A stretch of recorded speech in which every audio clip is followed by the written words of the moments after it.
Baik, selamat pagi semuanya. Terima kasih banyak untuk waktunya untuk pagi hari ini.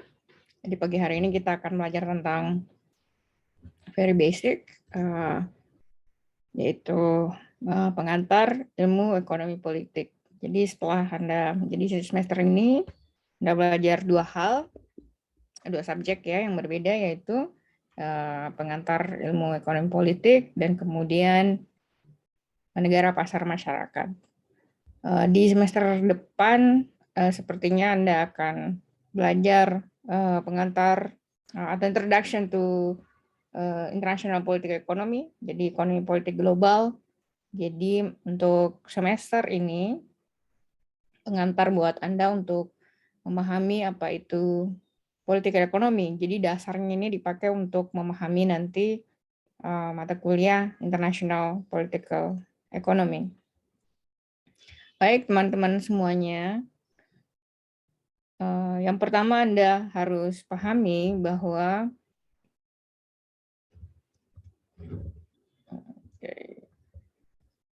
kita akan belajar tentang sebenarnya very basic apa itu ilmu ekonomi politik, dan kemudian di dalam ilmu politik itu ada pembagian time frame yang biasa disebut dengan classical liberalism atau liberalisme klasik dalam ekonomi politik.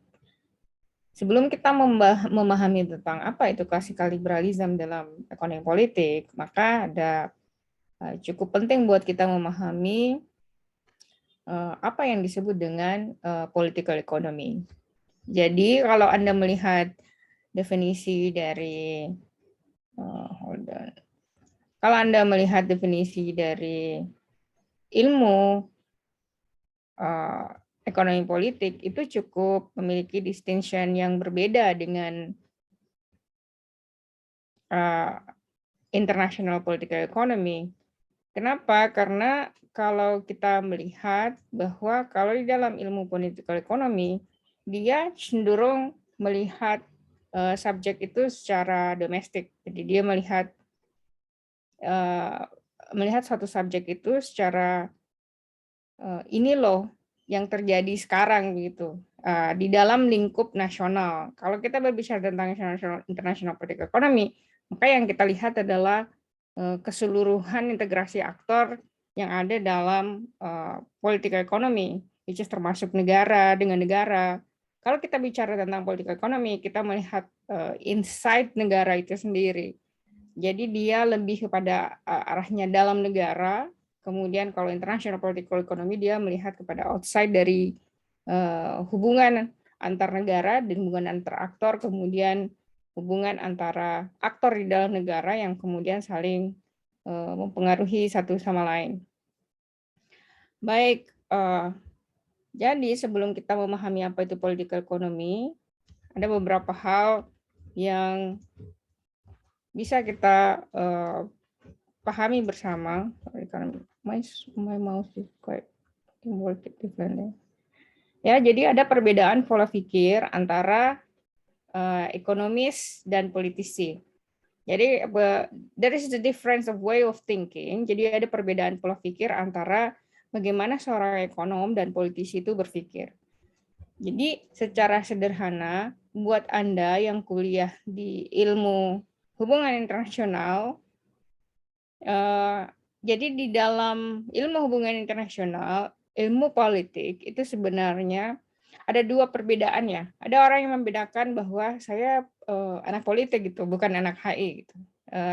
Ada yang mengatakan saya anak HI, jadi bukan anak politik. So ada dua perbedaan di dalam ilmu politik sendiri, itu sudah terdapat perbedaan yang beberapa orang mengatakan cukup signifikan. Ada yang mengatakan bahwa HI itu tidak bisa dipisahkan dari politik karena bapaknya ilmu HI itu politik kan. Tapi anak HI yang sekarang contemporary international relation itu mengatakan enggak, ilmu HI itu berbeda dengan ilmu politik. Jadi HI itu memiliki distinction tersendiri dengan ilmu politik. Jadi kalau Anda melihat atau memahami pola pikir anak HI dengan anak politik itu ada perbedaan yang cukup signifikan. Kenapa? Karena perbedaannya terletak dari pola pikir. Kalau anak politik, dia cenderung melihat bahwa pola aktor itu, jadi kalau kita bicara tentang aktor ya, kita berbicara tentang siapa yang bermain di dalam politik itu sendiri.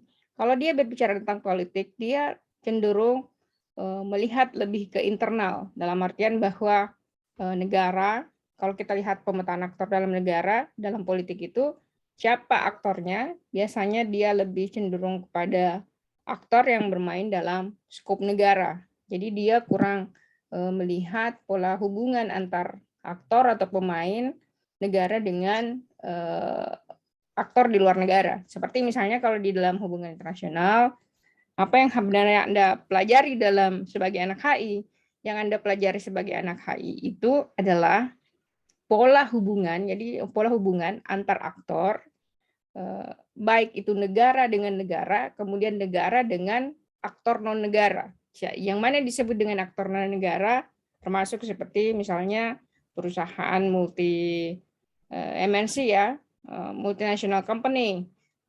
Bagaimana hubungan negara misalnya dengan Amazon, dengan bank-bank besar seperti SoftBank, kemudian hubungan negara dengan World Bank, hubungan negara dengan International Finance Corporation, hubungan negara dengan negara lain, kemudian hubungan negara dengan kontingen negara lain, seperti misalnya Anda melihat terjadi sekarang perang Rusia dengan Ukraine, kemudian Anda dituntut untuk, let's say, negara untuk memilih yang mana yang harus mereka dukung, gitu kan?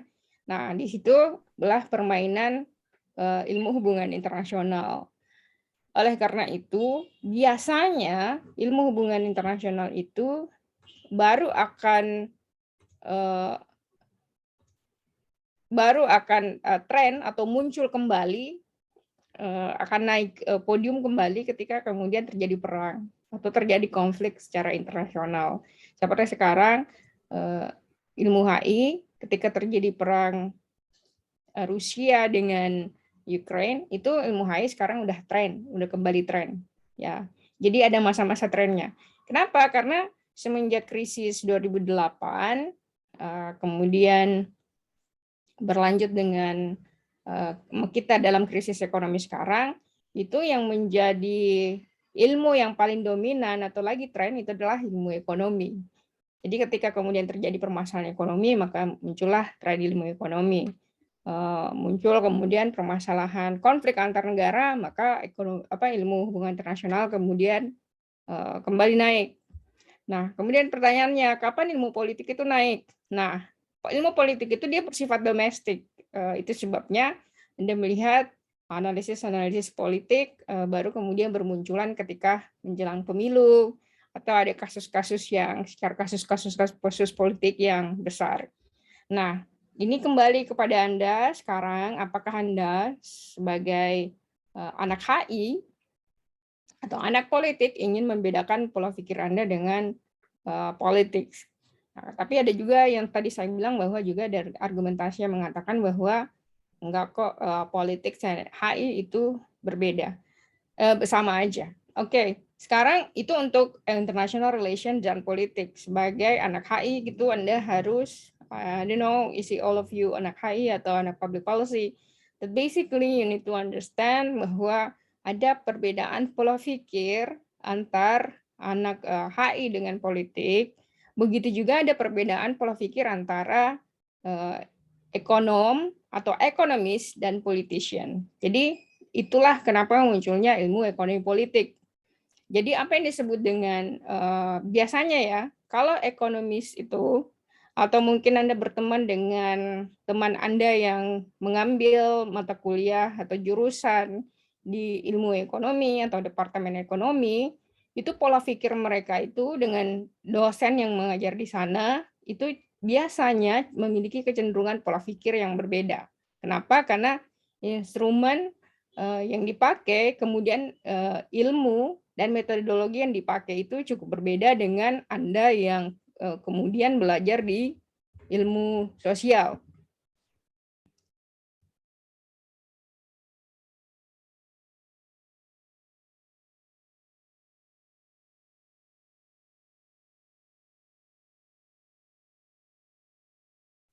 Jadi kalau misalnya ekonom, dia cenderung akan berpikir, kuantitatif ya. Jadi kalau misalnya dia harga barang, 10, eee, dia harga barang 10. Kalau diminta, misalnya modalnya 5, dia jual 10, untungnya 5 kan, profitnya 5. Tapi kalau misalnya, politician mengatakan, "Saya nggak mau beli 10 dengan harga 10, saya mau belinya di harga, let's say 5,5," gitu kan. Kalau ekonom akan, berpikir bahwa, "Enggak dong, kenapa, pemerintah harus intervensi? Kenapa kalian harus intervensi dengan harga?" Ini contoh kasus kalau misalnya seperti ini ya.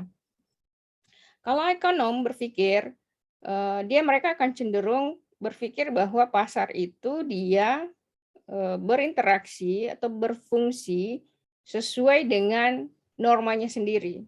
Jadi pasar itu akan bekerja tanpa adanya campur tangan dari pihak manapun termasuk pemerintah. Saya berikan contoh kalau kita lihat, harga let's say minyak goreng. Sekarang kan harga, banyak harga kebutuhan pokok yang naik ya. Salah satunya adalah minyak goreng, kedelai, kemudian, gula pasir juga naik dan, apalagi tuh yang, gula tadi sudah ya. Jadi banyak variabel yang harga komoditas itu naik di negara kita. Kita berikan contoh seperti misalnya, minyak goreng. Minyak goreng let's say harganya 40.000 ya, harga yang di pasar itu 40.000. Sama dengan harga sapi misalnya, harga sapi kan juga naik. Harga, sapi di pasaran itu mencapai 160.000. Kalau Anda ke pasar, mengecek harga sapi, maka pedagang menawarkan Anda harga 160.000. Namun kemudian, masyarakat komplain, "Saya nggak bisa membeli dengan harga seperti 160.000 tersebut." Seperti misalnya ini contoh ya, kemudian setelah komplain komplain, kemudian protes kepada pemerintah. Pemerintah kemudian datang ke pelaku pasar, mengatakan bahwa atau penjual atau siapapun dalam rantai pasok sapi itu mengatakan bahwa, Anda tidak boleh menjual, daging sapi di atas atau ada batasnya ya, atau yang kita sebut dengan, HET, harga eceran tertinggi. Misalnya let's say di atas 120.000 ya kan, atau 105.000, tidak boleh di atas itu. Kalau ekonom dia akan berpikir bahwa, eee, kenapa, kenapa penjual itu menaikkan harga barangnya, karena memang harganya itu, tidak sesuai. Kalau mereka jual dengan harga 120.000 mereka rugi. Padahal 160.000 itu sebenarnya penghitungannya sudah masuk, profit di situ. Jadi ekonom ekonom kalau dia dari, jurusan ilmu ekonomi akan melihat seharusnya pemerintah tidak perlu datang ke pasar kemudian mengatakan, "Tidak boleh dijual dengan harga ini." Jadi itu tidak perlu ada pembatasan harga ya, karena menurut mereka, pemerintah itu belum tentu tahu semua dalam kondisi pasar itu seperti apa. Berbeda dengan politician. Kalau politician, mereka akan berpikir bahwa, eee, karena mereka memiliki power atau kekuatan, jadi mereka sebenarnya bisa menentukan harga. So basically they can intervene, semua hal. Mereka bisa mengintervensi, harga pun bisa diintervensi, pedagang bisa diintervensi untuk menentukan, "Anda jangan ini dong, menjual dengan harga ini, Anda jangan, menimbun barang dong, Anda harusnya sapi itu harusnya misalnya, dipotong gitu, mereka sudah punya pasokan let's say 1.000, tapi kemudian yang dipotong itu cuman let's say 10 ekor, hingga kemudian daging yang berada di pasar menjadi sedikit. Nah, pemerintah kemudian atau politician di sini mengambil intervensi tersebut supaya mereka mendapatkan dukungan dari masyarakat. Jadi pemerintah itu selalu berpikirnya bahwa saya mengambil kebijakan supaya support atau dukungan dari masyarakat itu tidak menurun. Karena mereka supaya tinggal atau stay in power, untuk selalu berada dalam lingkaran kekuasaan, mereka harus didukung oleh masyarakat. Berbeda dengan ekonom. Kalau ekonom dia akan berpikir bahwa, eee, ini hanya praktek, market as usual atau business as usual, di mana proses profit ya, loss and profit itu bermain gitu. Demand dan supply itu bermain. Jadi kalau memang demand-nya kurang atau permintaannya kurang, kemungkinan besar harga akan turun. Tapi kalau demand-nya naik, barang sedikit, kemungkinan besar harga akan naik. Jadi mereka menggunakan model dan prinsip seperti yang berlaku dalam ilmu ekonomi. Jadi itulah perbedaan mendasar antara perbedaan pola pikir antara ekonom dan politician. Jadi kalau Anda melihat ada di TV, muncul di TV pakar-pakar, kita lihat dulu background-nya. Kalau dia background-nya politisi dan satunya ekonom, biasanya mereka akan cenderung memiliki perbedaan pola pikir yang cukup signifikan. Nah, Anda sebagai anak HI mungkin juga memiliki pola pikir yang berbeda. Oleh sebab itu, maka muncullah ilmu yang muncullah ilmu ekonomi politik untuk basically bridging, menjembatani pola pikir antara ekonom dan politician. So, you will see basically bagaimana ekonom dan politician itu berpikir. Oke, sampai di sini ada yang ingin ditanyakan?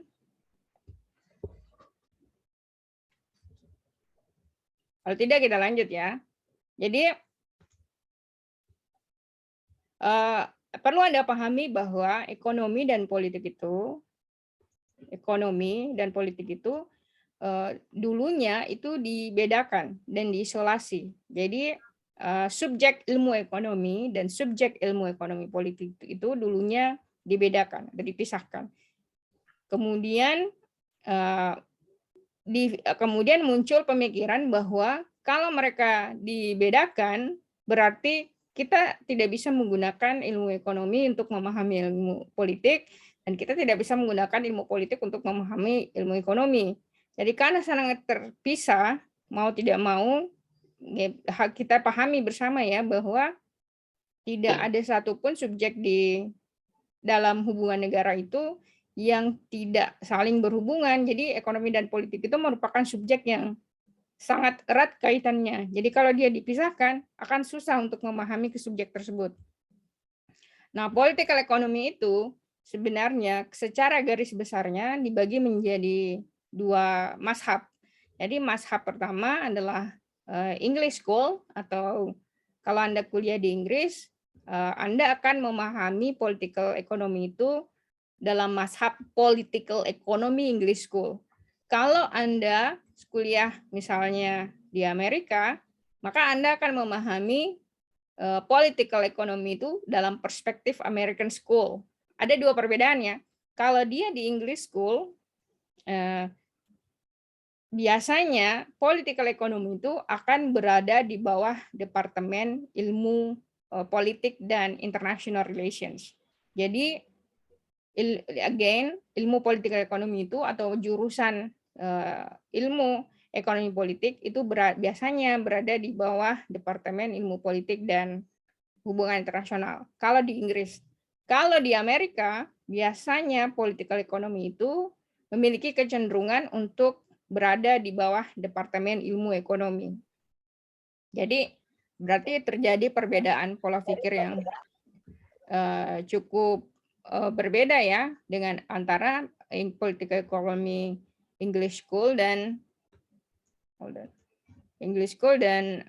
American School. So, kalau di dalam ekonomi politik American School, jadi kalau British School itu dia menyebutnya sebagai political economy. Jadi apa perbedaannya? Kalau di dalam political suara yang masuk mengganggu konsentrasi. Anyways, jadi kalau misalnya dia di English School, political economy itu disebut sebagai political economy. Makanya di dalam Anda lihat silabus Anda ya, atau mata kuliah Anda. Mata kuliahnya itu kan pengantar ilmu ekonomi politik. Jadi sebenarnya kalau dia pengantar ilmu ekonomi politik, itu sebenarnya adalah pendekatan American School. Unfortunately, yang mengajar Anda itu kuliahnya di Inggris. Jadi saya mazhabnya itu political economy. Jadi saya menggunakan pendekatan political economy dalam perspektif British School, bukan dalam perspektif American School. Nah, kalau American School, dia tidak menyebutnya politik ekonomi, tetapi biasanya disebut sebagai ekonomi politics. Ekonomi politik, itu yang sama dengan judul buku yang Anda baca, seperti bukunya Pak Deliarnov.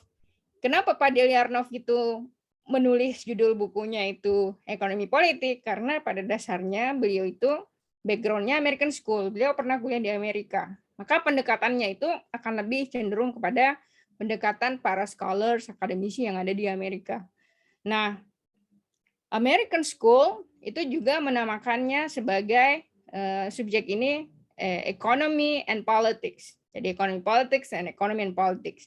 Jadi pada prinsip dasarnya political economy itu adalah bagaimana ya, bagaimana menggunakan pendekatan politik ya untuk melihat kasus ekonomi atau subjek ekonomi, kejadian-kejadian ekonomi. Itu politik ekonomi. Jadi bagaimana caranya menggunakan teori politik, pendekatan politik, ilmu politik untuk memahami peristiwa-peristiwa ekonomi. Seperti misalnya ya, kalau kita lihat harga daging sapi naik itu bisa terjadi karena let's say memang barangnya sedikit kan, itu peristiwa ekonomi. Tetapi kemudian ketika negara sudah mengintervensi dan mengatakan bahwa harga tidak boleh semahal ini gitu kan, harga tidak boleh let's say 160.000, harusnya 120.000, maka itu sudah masuk domain ilmu political economy karena sudah ada intervensi. Tapi kalau misalnya Anda masuk ke pasar, ini Anda sebagai pembeli ataupun penjual berinteraksi jual beli di dalam pasar, maka itu yang disebut dengan domain ilmu ekonomi. Jadi belum ada ilmu politiknya di situ. Nanti kemudian ketika Anda sebagai pembeli atau penjual komplain, misalnya nih penjual komplain tidak ada barang yang tersedia di pasar, protes kepada pemerintah, atau misalnya Anda sebagai pembeli protes kepada pemerintah harga daging sapi terlalu mahal, baru kemudian pemerintah melakukan intervensi, baru kemudian subjek itu masuk pada pengkategorian political economy ya. Jadi ketika ada intervensi negara, pasar dan masyarakat, maka dia menjadi domainnya ilmu political economy. Itu English School. Sekarang kalau kita membahas tentang American School, economy politics itu pengertian dasarnya adalah bagaimana menggunakan ilmu ekonomi untuk memahami peristiwa politik. Peristiwa politik itu seperti apa atau kejadian politik itu seperti apa? Misalnya nih ya, pemerintah memutuskan untuk memberi subsidi BBM kepada masyarakat atau let's say subsidi minyak goreng kepada masyarakat sehingga masyarakat sepertinya saya kehilangan connection ya.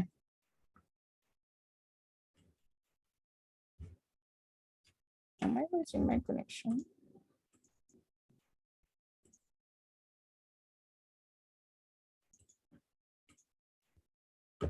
Sampai mana tadi saya jadi lupa. Yang American School, Miss. Oke. Jadi kalau misalnya dia jadi kalau misalnya dia American School, dia akan lebih cenderung untuk melihat perbedaannya adalah dia, let me see how I can do these things. I'm losing it. Jadi bagaimana dia menggunakan ilmu ekonomi untuk melihat peristiwa politik, seperti misalnya tadi yang saya sebutkan, saya misalnya pemerintah menentukan bahwa harga daging sapi tidak boleh di atas harga HET, jadi harga eceran tertinggi. Saya pemerintah mengatakan pokoknya Anda harus jual 150.000 per kilogram gitu. Kalau Anda tidak menjual dengan harga itu, saya akan menghukum Anda, begitu kan? Nah, misalnya pemerintah ikut campur seperti itu, melakukan intervensi dalam pasar seperti itu. Nah, pendekatan ekonomi politik itu akan cenderung menggunakan ilmu ekonomi. Ketika melihat ada intervensi, karena menurut ilmu ekonomi itu, pasar itu tidak boleh diintervensi. Jadi pasar itu, pembentukan harga dalam pasar itu akan terjadi secara natural. Misalnya Anda beli 5 banyak permintaan ya, saya banyak permintaan, otomatis harga akan naik karena barang akan sedikit kan, banyak orang yang ingin beli barang tersebut. Tapi kalau misalnya barang tersebut jarang yang menginginkan, kemudian permintaannya juga sedikit, maka biasanya harga barang akan turun. Jadi menurut ilmu ekonomi itu nggak usah diikut campuri, biarin aja harganya segitu. Nanti kalau misalnya memang masyarakat mengurangi konsumsinya terhadap daging, harga akan turun dengan secara normal. Nah, mereka menggunakan pendekatan ilmu ekonomi di situ, which is basically dalam salah satu ilmu ekonomi yang dipelajari itu adalah yang disebut dengan market equilibrium. Jadi pasar itu akan selalu mencari titik keseimbangan. Kalau misalnya harga let's say harga daging terlalu tinggi, orang tidak akan beli gitu kan. Secara natural penjual itu karena pembelinya sedikit, dia akan mau tidak mau akan menurunkan harga sedikit demi sedikit sampai kemudian ada harga baru terbentuk. Misalnya let's say penjual tidak ingin menjual harganya dalam 160.000 ya, let's say gitu kan. Kemudian masyarakat tidak ingin membeli 160.000. Sampai kemudian terbentuklah harga baru, misalnya let's say 130.000. Pedagang untung 10.000, kemudian masyarakat gitu kalau saya naik 10.000 lah buat saya, tapi jangan naiknya misalnya 40.000. Nah, dalam proses seperti ini itulah yang disebut dengan ekonomi politik. Nah, pendekatannya itu yang disebut dengan pendekatan American School. Makanya kalau Anda belajar kalau Anda membuka textbook buku-buku dasar ya, textbook tulis di Amerika, itu akan cukup berbeda. Berbeda kalau Anda melihatnya dalam pola English School, dia lebih melihat pendekatan politik untuk melihat peristiwa ekonomi. Jadi itu perbedaannya. Suatu hari nanti kemudian Anda kuliah di Australia, itu di Australia mereka memiliki kecenderungan untuk lebih kepada English School. Kalau Anda kuliah di Eropa, itu akan lebih cenderung Anda mendapatkan political economy, English School, mazhab English School. Tapi kalau Anda kuliah di Amerika, either itu di Kanada atau Amerika Serikat, itu mereka akan lebih cenderung menggunakan American School, mazhab American School, which is sangat didominasi oleh pendekatan ilmu ekonomi ya. Nah, itu sekedar pengantar buat Anda. Ada buku yang bagus untuk Anda baca, cukup menurut saya kalau Anda tertarik nanti misalnya Anda masih bingung apakah saya akan mengambil HI atau public policy.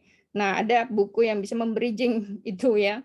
Jadi disebut dengan political economy for public policy. Jadi political economy itu banyak subjeknya. Ada political economy for public policy, kemudian ada political economy for poverty reduction. Itu banyak subjeknya. Jadi suatu hari nanti kalau misalnya Anda mengambil pendalaman tentang ilmu ini, Anda bisa khusus mengambil subjek tertentu. Tapi mulai dari sekarang mungkin bagus buat Anda untuk punya dasar bahwa apakah saya lebih cenderung ke English School ataukah saya lebih cenderung kepada American School. Rata-rata buku yang dijual di Gramedia itu lebih ke arah American School. Dan kalau kita lihat bukan ekonom ya, pakar political economy di Indonesia itu jarang, masih sangat jarang. Yang banyak itu adalah ekonom, kayak kalau Anda lihat seperti misalnya Faisal Basri itu ekonom, Hatib Basri itu ekonom. Jadi untuk benar-benar yang punya ilmu political economy itu masih cenderung jarang di Indonesia karena memang subjek ini relatifly masih baru diajarkan di jurusan-jurusan ya. So this is quite new subject dan baru tren sekarang gitu kan. Dulu ilmu international political economy itu baru tren di tahun 2020-an. Jadi masih baru subjeknya. Sedangkan kalau kita lihat departemen politik dan departemen ekonomi itu sudah ada sejak dulu. Baik, I have problems with this thing. Sekarang kita melihat sebelum saya pindah ya, ada yang ingin ditanyakan, silahkan.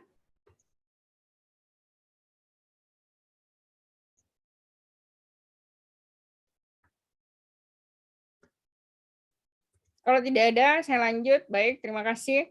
Jadi yang pertama, kita lihat dulu bahwa definisi dari, maaf ya, saya agak punya problem dengan desktop saya. Hold on, let me see. Sekarang, jadi kalau kita lihat, ekonomi politik itu merupakan sebenarnya cabangan dari ilmu sosial atau social science yang mempelajari tentang pola hubungan atau hubungan antara individu, masyarakat, ya. Jadi mereka mempelajari pola hubungan antara individu dan masyarakat serta antara pasar dan negara. Jadi yang tadi ya, ingat apa namanya, contoh yang saya berikan tadi, ketika kemudian Anda masuk di pasar, Anda ingin membeli telur, ya, Anda ingin membeli telur, kemudian penjual menjual telurnya, let's say Anda mau beli 5, penjualnya memberikan Anda 5 dengan harga sekian, terjadi tawar-menawar ya. Itu proses pasar namanya. Proses pasar, belum ada intervensi di situ. Ketika kemudian negara menentukan, hey penjual, Anda tidak boleh membeli, hey penjual, Anda tidak boleh menjual telur itu dengan harga segini, itu sudah state intervention, itu kepada pelaku pasar. Tetapi kalau misalnya negara juga mengatakan kepada masyarakat bahwa, halo masyarakat, jangan membeli barang dalam kuantitas atau jumlah yang besar, seperti misalnya begini, Anda boleh beli minyak goreng dengan harga 14.000 per liter, tetapi Anda hanya bisa membeli 1 aja, tidak boleh banyak. Jadi dia tentukan kuotanya. Nah, itu yang disebut dengan peristiwa politika ekonomi, karena ada intervensi masyarakat, intervensi negara. Jadi negara, pemerintah bisa mengintervensi pembeli, bisa juga mengintervensi penjual, dan negara juga bisa mengintervensi orang yang produksi, seperti misalnya orang yang produksi CPO yang kemudian menjadi minyak goreng itu, kan karena harganya di pasar internasional naik, jadi mereka mengekspornya, itu kan. Kalau mereka ekspor kan lebih untung. Atau misalnya pemerintah membuat kebijakan biodiesel B30, kalau mereka jual ke pemerintah, harganya jauh lebih bagus. Maka jarang mereka jual ke misalnya pabrik yang membuat minyak goreng, ya kan? Otomatis karena yang dijual itu sedikit, harganya mahal, minyak goreng menjadi mahal kan. Nah, apa yang dilakukan pemerintah? Kemudian pemerintah mengatakan kepada produsen CPO atau minyak sawit, jangan dong ini diekspor semua, harus ada kuantitas berapa yang harus Anda jual di dalam negara. Nah, itu yang disebut dengan politik ekonomi karena sudah ada intervention di situ. Jadi ketika negara kemudian mencampur tangan ya, punya intervensi baik itu kepada pembeli, menjual, kemudian kepada produsen, bahkan dalam proses distribusinya, penyaluran barang tersebut, kalau negara melakukan intervensi, maka domain yang berlaku di situ, ilmu yang berlaku di situ adalah ilmu political economy, bukan lagi ilmu ekonomi, bukan lagi ilmu pasar. Jadi ekonomi politik itu atau political economy itu merupakan cabang dari ilmu sosial yang mempelajari hubungan antara individu dan society atau masyarakat dengan masyarakat dan negara, dengan menggunakan diverse set of tools. Jadi menggunakan tools yang beragam, yang majority, yang keseluruhannya itu dan proporsi sebagian besar diambil dari ilmu ekonomi, ilmu politik, dan ilmu sosiologi. Jadi itulah yang disebut dengan politik ekonomi. Tapi ada juga pakar yang mengatakan bahwa politik ekonomi itu tidak bisa hanya dipahami dari ekonomi, politika, sains, dan sosiologi, tapi perlu juga pendekatan ilmu lain seperti misalnya psikologi dan antropologi. Saya berikan contoh seperti misalnya kalau kita lihat political economy dalam kenapa kita menggunakan pendekatan psikologi, contohnya misalnya di Aceh ya. Kalau di Aceh saya nggak tahu apakah ada dari kalian yang berasal dari Aceh, tapi koreksi saya kalau saya salah. Biasanya kalau di Aceh itu kenapa harga daging sapi di seluruh Indonesia itu paling tinggi di Aceh. Paling tinggi harganya di Aceh menjelang Ramadan. Kenapa? Karena di Aceh itu mereka punya budaya ketika buka puasa pertama itu harus makan daging sapi. Kalau tidak makan daging sapi itu kayak harga diri dari mereka itu akan turun gitu. Dan ini yang menyebabkan permintaan terhadap daging sapi menjelang Ramadan itu naik di Aceh dan paling tinggi. Sementara budaya ini tidak dimiliki oleh masyarakat lain. Seperti let's say orang Jakarta nggak punya budaya tersebut mungkin kan.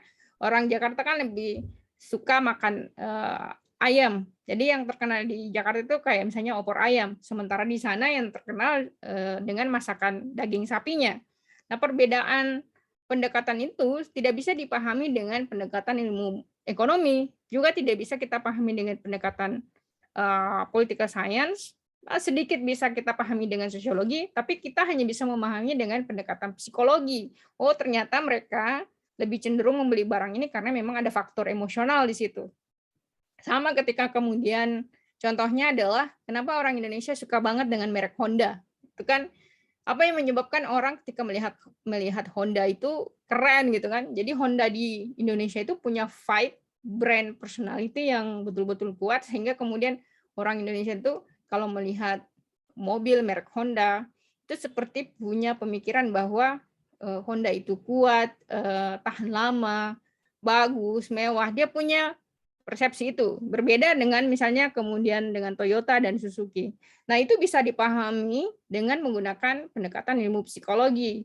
Jadi, kalau misalnya political economy itu sebenarnya merupakan ilmu yang menggunakan berbagai macam subjek ya, menggunakan berbagai macam pendekatan untuk memahami suatu peristiwa. Jadi tidak hanya ilmu ekonomi, political science, dan sosiologi. Kemudian kita lihat bahwa secara origin of word-nya, kita lihat bahwa political economy itu berasal dari bahasa Greek Yunani yang berarti polis. Polis itu artinya kota. Dan kemudian state atau economos yang berarti one who manage a household or estate. Jadi seseorang yang memanage rumah tangga atau suatu tempat, estate gitu. Estate itu kayak kayak perumahan, kayak apa ya? Kayak satu kompleks gedung atau tempat gitu. Jadi kalau kita lihat, jadi political economy ini berasal dari kata Greek yang Greek atau Greek yakni polis yang berarti kota, kemudian state economos yang berarti orang yang memanajeri atau memanage, menangani tentang persoalan rumah tangga. So, jadi political economy bisa dipahami sebagai suatu subject of study, ya, suatu subjek ilmu pengetahuan yang mempelajari bagaimana suatu negara, the public household, bagaimana kemudian menangani permasalahan publik, ya. Jadi permasalahan publik itu banyak, seperti misalnya Anda mau lebaran harga daging ayam naik, itu permasalahan publik. Jadi public household itu banyak ya, terutama sekarang itu lagi tren. Kayak misalnya harga daging sapi naik, tempe naik, Anda nggak bisa makan tempe, pedagang tempe apa namanya protes, mogok, nggak mau produksi. So that is called public household, ya. Bagaimana kemudian is managed or governance, bagaimana permasalahan publik ini diatasi, kemudian diatur sedemikian rupa dengan mempertimbangkan faktor politik dan faktor ekonomi. Jadi kadang pemerintah itu mengambil kebijakan tidak semuanya itu berdasarkan pada faktor ekonomi saja, tetapi juga ada faktor politiknya di situ. Saya berikan contoh ya, misalnya pemerintah memutuskan untuk membangun jalan di Papua. Di Papua itu kan cuma ada 4 juta orang. Kalau misalnya membangun jalan dengan ongkos yang luar biasa besarnya hanya untuk 4 juta orang, kalau dalam pendekatan ilmu ekonomi, ngapain kita bangun jalan di sana? Itu kan nggak akan menguntungkan. Siapa juga yang akan lewat di sana. Tapi kalau menggunakan pendekatan politik, akan melihat perspektif begini. Ya mereka kan punya hak untuk juga mendapatkan jalan yang baik. Tidak hanya misalnya kayak begini ya. Saya kemarin itu berdiskusi dengan salah satu tokoh, dia lumayan terkenal dia dari Inggris, dan kami memiliki pandangan yang berbeda. Pandangannya itu terkait tentang ibu kota negara. Nah, menurut dia, sorry, let me drink first. Nah, menurut dia ini memindahkan ibu kota negara itu ke Penajam Pasir di Kalimantan itu merupakan ide yang buruk. Kenapa? Karena tugasnya pemerintah itu kan sebenarnya untuk memberikan layanan kepada masyarakat. Kalau memberikan layanan kepada masyarakat, ngapain jauh-jauh? Di sini kan udah ada banyak masyarakat di sini, udah banyak orang, yang orang di sini aja dilayani kan. Itu menurut pendapatnya dia. Saya memiliki pendapat yang berbeda. Menurut saya,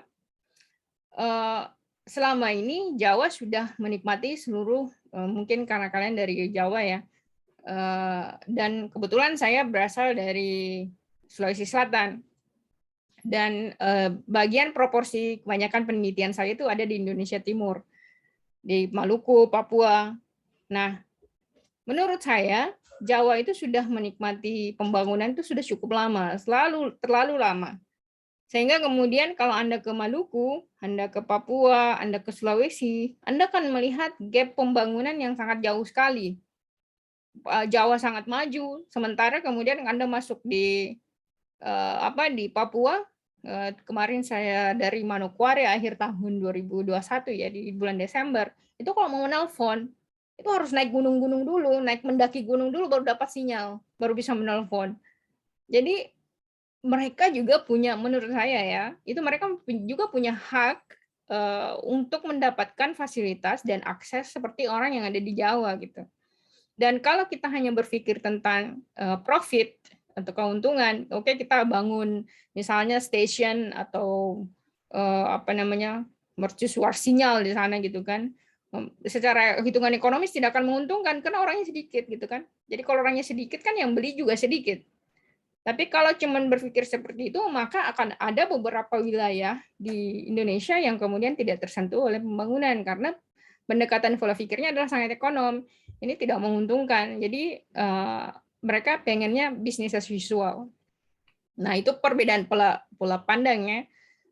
Kalau Anda bertanya yang mana yang benar, saya nggak bisa mengatakan ini this is the right thing, this is the wrong thing. Kenapa? Karena saya fungsinya adalah memberikan menu kepada Anda sesuai dengan benchmark moral Anda. Silakan Anda yang mana yang Anda akan pahami atau anut gitu kan. Jadi kita kembali. Jadi kalau kita lihat political economy itu baru kemudian muncul sebagai subject of study atau sebagai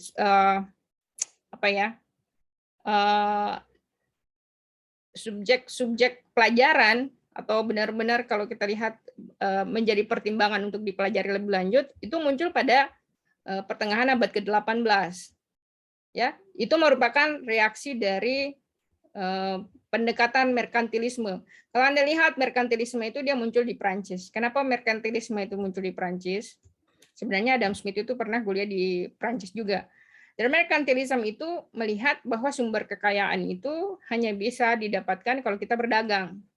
Itulah sebabnya pada zaman-zaman merkantilisme itu banyak orang-orang Eropa yang kemudian berlayar mencari gold. Tapi ketika mencari gold kemudian berubah menjadi penjajah. Nah, itu merkantilisme berbaju kolonialisme. Jadi merkantilisme pada tahun itu, ada abad 14-15, itu perdagangan berkedok kolonialisme. Bahkan kalau Anda pahami, kita itu tidak dijajah, awalnya tidak dijajah Belanda, tetapi kita itu dijajah oleh VOC. Jadi VOC itu perusahaan yang berasal dari Belanda, yang melakukan perdagangan di sini. Yang kemudian VOC itu menekan Anda harus menjual segini, harganya segini.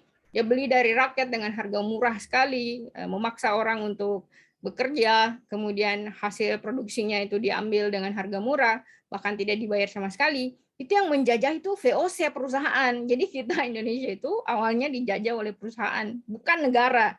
Nah, kenapa? Pada saat itu, karena sebenarnya Belanda pada saat itu, kenapa dia berlayar?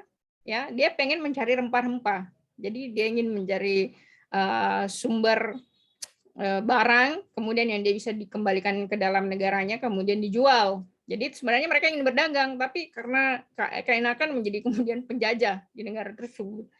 So kemudian kita lihat ya, jadi karena muncul merkantilisme ini, pada saat itu kan lebih banyak raja-raja yang berkuasa, kayak saya Raja Inggris masih pada saat itu masih sangat powerful, tidak seperti sekarang.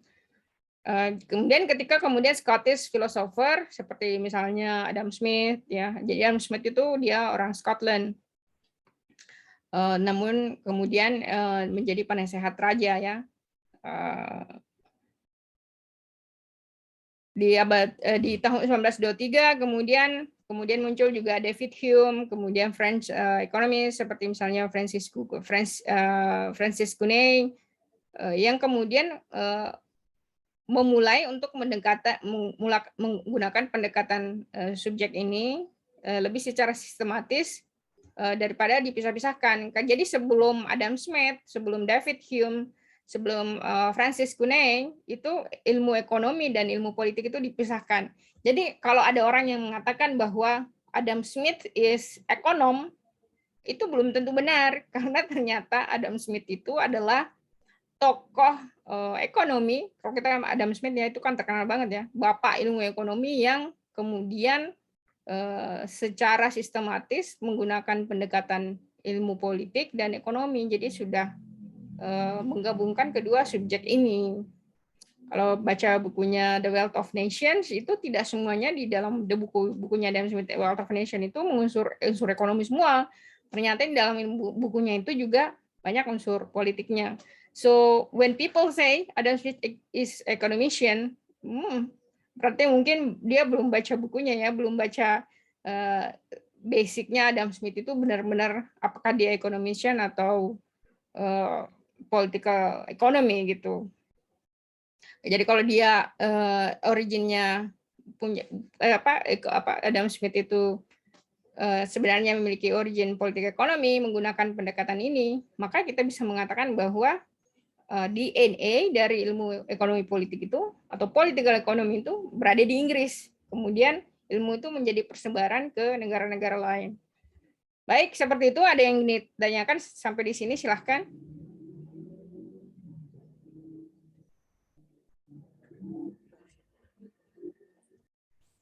Kalau tidak ada, kita lanjutkan.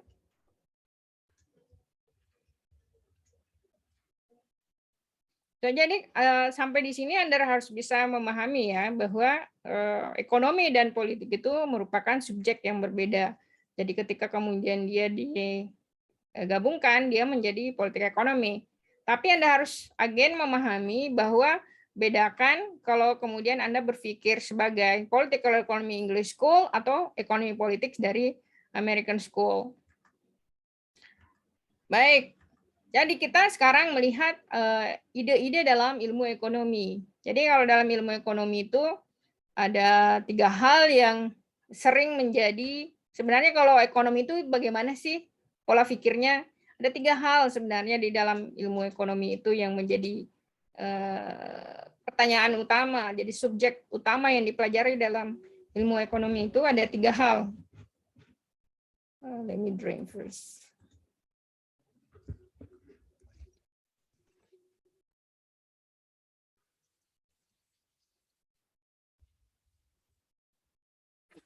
Correct. Jadi di dalam ide-ide dalam ilmu ekonomi itu, yang pertama adalah memikirkan tentang what should be produced by the society. Apa yang harus diproduksi oleh masyarakat. Seperti misalnya, setiap negara itu kan punya keunggulan sendiri ya, itu disebut dengan competitive advantage. Kayak misalnya Indonesia punya nikel, punya batu bara, punya gas, natural resource-nya cukup bagus. Jadi dia bisa memproduksi barang tersebut. Jadi kalau dalam pemikiran ilmu ekonomi, pertanyaan pertama adalah barang apa yang harus diproduksi oleh masyarakat. Kita ini harus memproduksi apa? Apakah kita memproduksi beras? Ingat ya, kayak contohnya seperti ini. Anda mungkin melihat bahwa kenapa kita produksi berasnya itu surplus atau lebih mencukupi dari kebutuhan. Sementara banyak produk yang kita tuh tidak mampu untuk self-sufficient atau memproduksi sendiri. Anda harus pahami seperti ini. Kenapa kita scarce dalam kedelai? Kedelai itu kenapa kita nggak bisa produksi?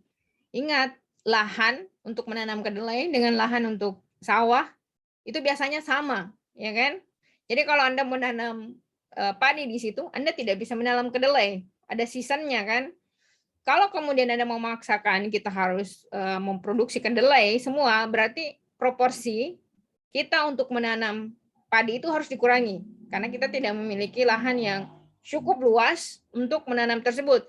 Kalau misalnya Anda penambahan lahan, maka Anda harus menebang hutan kan, which is kalau melakukan pendekatan itu mungkin akan protes lagi bahwa kebijakan pemerintah merusak hutan karena membabat hutan untuk membuka lahan pertanian. Akan muncul lagi statement seperti itu. Jadi kita harus melihat dari jenis barangnya. Sama kalau saya berikan contoh seperti kita adalah negara pengimpor, salah satu pengimpor gandum terbesar, ya pengkonsumsi gandum terbesar. Kenapa konflik Rusia dan Ukraina itu akan berdampak kepada kita? Karena kita makan Indomie dan tepung-tepung terigu. Jadi kalau Anda terus mengkonsumsi Indomie dan tepung-tepung terigu, rupiah itu akan turun, akan tinggi kalau dibandingkan dengan nilai tukar dolar ya. Misalnya sekarang 14.400. Kalau perang seperti ini itu kalau impor Anda semakin banyak maka rupiah akan semakin melemah terhadap dolar, which is could be 15.000, 16.000 seperti itu perbandingannya ya. Itu hipotetik ya. Jadi kemudian harus dilihat jenis barang apa yang produksi. Anda nggak bisa memproduksi terigu. Kenapa? Karena gandum nggak bisa diproduksi di Indonesia. Ada wilayah tertentu di Indonesia yang memang untuk tanam gandum, tapi tidak akan mencukupi kebutuhan dalam negeri. Jadi kalau Anda lihat sumber makanan yang Anda makan itu kebanyakan dari sumber makanan yang sebenarnya kita tidak mampu memproduksi. Seperti misalnya kedelai. Kita kalau pengen makan kedelai berarti ada proporsi produksi lahan pertanian yang harus dikurangi. Nah, kemudian seperti contohnya apa lagi tadi, tebu ya. Kenapa kita nggak bisa memproduksi tebu gitu kan? Kenapa kita tidak bisa memproduksi garam? Padahal kita dikelilingi oleh air laut. Nah, salah satu faktornya yang menyebabkan ternyata kalau kita produksi garam, jadi produsen garam terbesar itu kan Australia. Kenapa Australia bisa memproduksi garam, kita nggak bisa memproduksi garam, padahal kita ini dikelilingi laut. Ternyata kalau kita dalami, kandungan garam yang ada di Australia itu jauh lebih tinggi. Jadi airnya itu jauh lebih asin. Air lautnya itu jauh lebih asin ketimbang air laut kita. Ketika kemudian dia dikeringkan, air laut itu dibawa ke darat untuk dikeringkan, di sana itu lebih cepat pengeringannya. Kenapa? Jauh lebih panas, kemudian konsentrasi garam dalam air lautnya itu lebih tinggi. Kita tidak memiliki faktor itu. Kita curah hujannya tinggi, kemudian air laut kita tidak terlalu asin, jadi proses pengeringannya butuh waktu yang cukup lama. Dan satu lagi, air laut kita tidak sebersih air laut di Australia. Ya kan, pusat-pusat terkonsentrasi masyarakat yang khususnya untuk produksi, let's say misalnya Jakarta nggak bisa melakukan itu, air lautnya kotor, atau di beberapa perairan yang ada di Indonesia, kecuali misalnya sumber produksi itu mau dilakukan di wilayah let's say Maluku atau Papua yang masih memiliki air laut yang bersih. Tapi kalau misalnya ditempatkan produksi di sana, sementara konsumennya ada di Jawa, berarti kan butuh transportasi. Sementara ini ya, kalau Anda pelajari, kalau kita terbang dari Jakarta ke Papua, itu sama seperti kita terbang dari Jakarta ke Seoul atau ke Jepang. Butuh 7 jam untuk sampai di sana. Jadi cost-nya itu besar. Itu yang harus kita pahami secara bersama. Jadi kalau ekonomi itu dia akan berpikir, apa yang harus diproduksi oleh masyarakat. Kalau misalnya memang kita tidak bisa memproduksi garam, ya nggak usah kita produksi garam, kita beli aja. Sama dengan kalau misalnya kita tidak perlu memproduksi semua barang yang kita konsumsi secara mandiri ya. Kayak misalnya tepung terigu, kita nggak mungkin bisa memproduksi tepung terigu. Wheat gitu kan, gandum, kita nggak mungkin bisa memproduksi gandum, menanam gandum di dalam negeri nggak mungkin. Jadi kita harus impor. Pertanyaannya kemudian, masyarakat kan populasinya semakin bertambah. Kalau semakin bertambah kan konsumsinya semakin naik. Kalau konsumsinya naik, otomatis kita kan impornya akan semakin besar. Anda kemudian protes lah kepada pemerintah, ini pemerintah impor terus. Padahal Anda belum, misalnya mereka belum memahami akar permasalahannya ada di mana. Kalau ingin impor kita, gandum kita kurang, ya kurangi konsumsi snack-snack Anda, kurangi konsumsi Indomie yang berdasarkan dari tepung terigu, pokoknya kurangi konsumsi tepung terigu Anda. Itu akan mengurangi impor gandum kita. Nah, itu salah satu kalau kita lihat secara keseluruhannya. Kemudian yang kedua, pertanyaan dalam ilmu ekonomi itu adalah bagaimana barang tersebut diproduksi. Sama tadi kasusnya garam ya. Oke, kita memiliki air laut yang banyak. Kita negara kepulauan dikelilingi oleh air laut kan. Tapi kalau kita mau produksi garam, bagaimana memproduksinya? Bagaimana barang tersebut diproduksi? Apakah kalau kita produksi di sini jauh lebih efisien dibandingkan dengan kita beli aja misalnya dari Australia? Mungkin dari hitungan ekonominya, kalau kita misalnya mengimpor garam jauh lebih efisien ketimbang kita buka produksi di Indonesia. Jadi kalau kita berpikir menggunakan pendekatan ilmu ekonomi, kita akan selalu melihat bagaimana barang itu harus sebaiknya diproduksi sehingga menjadi lebih efisien, lebih menguntungkan. Kemudian terakhir, siapa yang akan mengkonsumsi barang yang kita produksi? Jadi kalau kita berbicara tentang ilmu ekonomi, kita sebenarnya berbicara tentang barang apa yang harus diproduksi oleh masyarakat, kemudian bagaimana barang itu diproduksi, dan ketika dia sudah diproduksi, siapa yang akan mengkonsumsi barang tersebut. Kemudian prinsip lain yang ada dalam ilmu ekonomi itu ada yang disebut dengan trade-off, ya kan? Trade-off itu harus dilihat dalam sebagai unsur yang sangat penting. Seperti misalnya begini, kalau Anda kalau misalnya ini trade-off ya, contoh trade-off itu kita akan pelajari lebih detail di negara pasar masyarakat. Trade-off itu cost yang harus Anda korbankan untuk mendapatkan sesuatu. Jadi misalnya Anda tidak bisa begini, dalam hidup itu Anda tidak bisa mendapatkan semuanya. Anda harus mengorbankan sesuatu. Misalnya nih Anda kuliah sekarang, keputusan Anda untuk kuliah itu pasti mengorbankan pilihan-pilihan lainnya. Seperti misalnya Anda sebenarnya bisa bekerja, tetapi karena Anda memutuskan untuk kuliah, Anda nggak bisa bekerja, ya kan? Berarti ada trade-off di situ, ada yang dikorbankan di situ.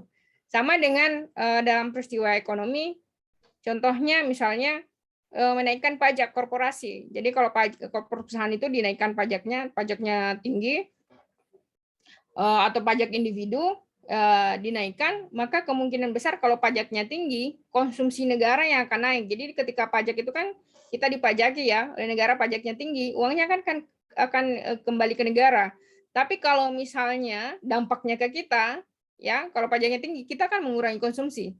Let's say seperti itu ya, kita kan mengurangi konsumsi kita karena proporsi let's say kekayaan kita berkurang karena diambil oleh negara. Bisa juga kita kemudian dampak eksternalitinya adalah orang kemudian menyelundupkan atau memasukkan laporan pajak mereka. Kemudian self interest. Jadi kepentingan self interest itu, kepentingan pribadi itu cara yang paling efektif untuk mengatur masyarakat. Jadi kalau misalnya masyarakat itu betul-betul kebijakan itu bermanfaat buat dirinya, dia akan melakukan itu secara natural, jadi tidak perlu dipaksa. Tapi saya berikan contoh ya, di kita itu sebenarnya adalah orang yang sangat bersih. Orang Indonesia itu orang yang sangat bersih. Bahkan kalau dalam agama kan kebersihan itu bagian dari iman ya. Unfortunately, bersihnya itu hanya bersih di dalam rumah. Kayak misalnya kalau Anda masuk rumah Anda tuh bersih gitu. Tapi kalau sudah di luar pagar itu kotor. Kenapa? Karena membersihkan rumah di dalam pagar itu merupakan bagian dari kepentingan pribadi. Tapi kalau dia sudah berada di luar pagar Anda, itu sudah merupakan bukan kepentingan pribadi, tapi kepentingan bersama. Contoh misalnya, got di sebelah kotor, got Anda bersih. Atau got Anda kotor, got di sebelah bersih. Kenapa ada perbedaan seperti itu? Karena ada pemikiran yang berbeda antar orang, self-interest-nya berbeda. Ya kan? Mereka tidak peduli dengan misalnya kondisi, let's say ini Anda punya sampah nih, Anda buang di sungai gitu. They don't care. Yang penting selama buat dia itu tidak berimpact pada dia. Kemudian yang terakhir adalah semua biaya itu sebenarnya adalah opportunity cost. Ya, ada yang disebut dengan biaya kesempatan ya. Kalau kita sebutnya dalam ilmu ekonomi itu agak berat kalau diterjemahkan jadi biaya kesempatan, tapi kita sebut saja sebagai opportunity cost. Jadi, ya apa yang disebut dengan opportunity cost? Jadi cost yang sebenarnya itu, kan misalnya ini Anda kuliah ya, Anda jadi anak kuliahan. Berapa sebenarnya biaya the real cost yang harus Anda keluarkan? Itu yang disebut kalau kita bicara tentang opportunity cost. Apa biaya keseluruhannya? Lesnya Anda kuliah, biayanya itu bukan yang disebut dengan biaya uang kuliah saja, tetapi yang disebut dengan keseluruhan biaya itu adalah seluruhan biaya yang harus Anda keluarkan selama Anda kuliah. Seperti misalnya nih, Anda online sekarang, kan Anda harus beli pulsa kan? Itu juga biaya. Anda menggunakan listrik di rumah, Anda menggunakan laptop, itu semua membutuhkan biaya. Itu semua cost. Jadi kalau dia melihat bahwa dalam ilmu ekonomi itu melihat bahwa semua biaya itu sebenarnya adalah opportunity cost. Jadi real cost-nya itu kalau Anda mengatakan bahwa biaya kuliah saya let's say hanya 10 juta, 20 juta, itu bukan biaya kuliah. Ya, itu bukan the real cost-nya. Tapi keseluruhan biaya yang Anda keluarkan, mulai Anda makan hari ini, Anda sarapan hari ini, Anda minum hari ini, itu merupakan keseluruhan biaya yang harus dikeluarkan. Jadi keseluruhan biaya itu yang dilihat. Kemudian keempat, harga itu ditentukan oleh pasar, bukan ditentukan oleh produsen. Kenapa tidak ditentukan oleh produsen? Karena pelaku pasar itu banyak. Kalau hanya produsen yang menentukan harga, biasanya mereka mau produksi telur ayam 10 gitu, mereka mau menjualnya dengan harga 16. Let's say ya, 16. Biasanya mereka mau menjualnya dengan harga 16.000 gitu. Sorry, mindset saya selalu berpikir dalam pound sterling. Mereka mau menjualnya dalam harga 16.000 misalnya. Let's say per telur kan. Terus masyarakat mengatakan siapa yang mau beli dengan harga itu terlalu mahal. Jadi dalam ilmu ekonomi mereka melihat bahwa produsen itu bukan yang menentukan harga, tapi harga itu ditentukan oleh pasar. Siapa pasar itu? Pasar itu adalah supplier, produsen, dan konsumen. Disitulah terbentuk harga secara natural. Baik, sampai di sini ada yang ingin ditanyakan, silahkan.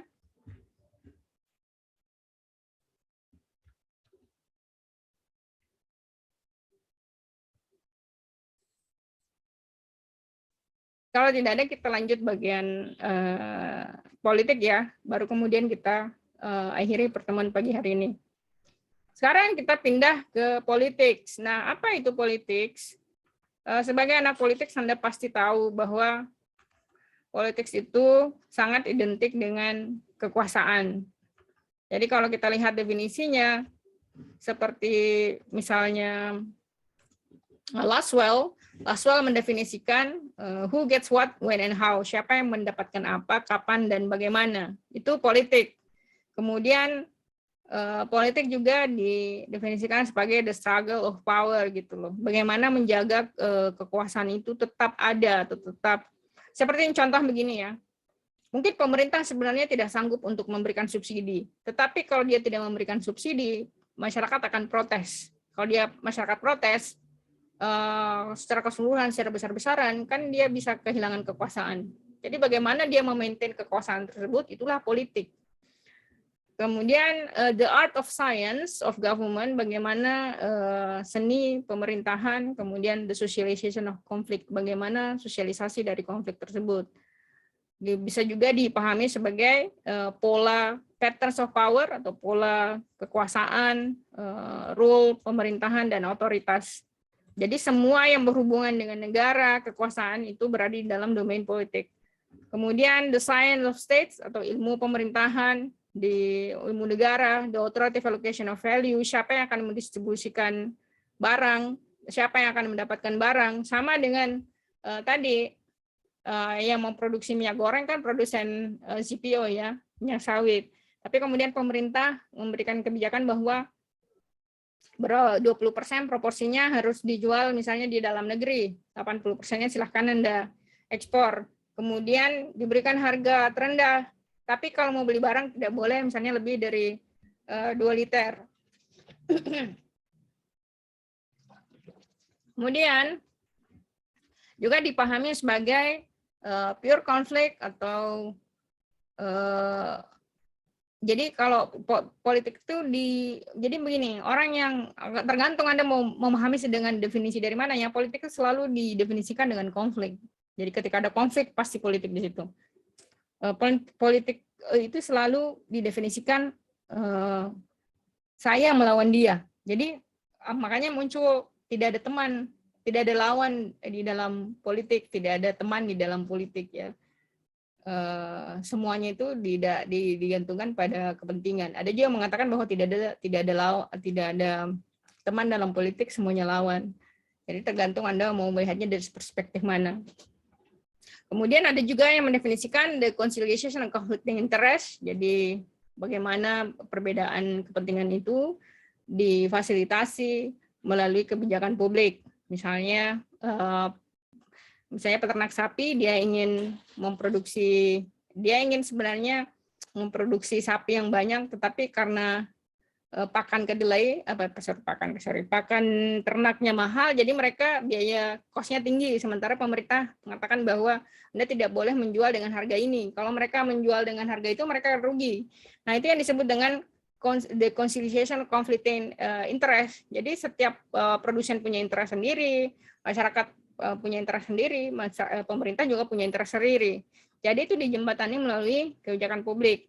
Kemudian terakhir adalah didefinisikan sebagai power, kekuatan, otoritas, public life, kehidupan publik, pemerintahan, negara, konflik, resolusi konflik yang kemudian disatukan semua, diikat semua dalam pola pemahaman understanding of politik, bagaimana memahami politik tersebut. Jadi kita lihat terdapat perbedaan signifikan antara ekonomi dan politik. Namun kalau kita belajar politik ekonomi, kita mau tidak mau harus memahami semuanya ya. Kita harus memahami ilmu ekonomi dan kita harus juga memahami ilmu politik. Kalau kita tidak memahami keduanya, maka akan sangat susah untuk bisa memahami ilmu ekonomi politik atau politik ekonomi. Baik, sampai di sini ada pertanyaan? Aman, Miss, nggak ada.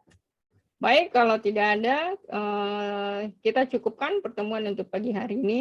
Saya mengucapkan terima kasih banyak untuk waktunya. Have a very good day, and sampai ketemu di pertemuan berikutnya. Bye. Terima kasih, Miss. Terima kasih, Miss. Yo. Terima kasih, Miss. Thank you, Miss. Yo.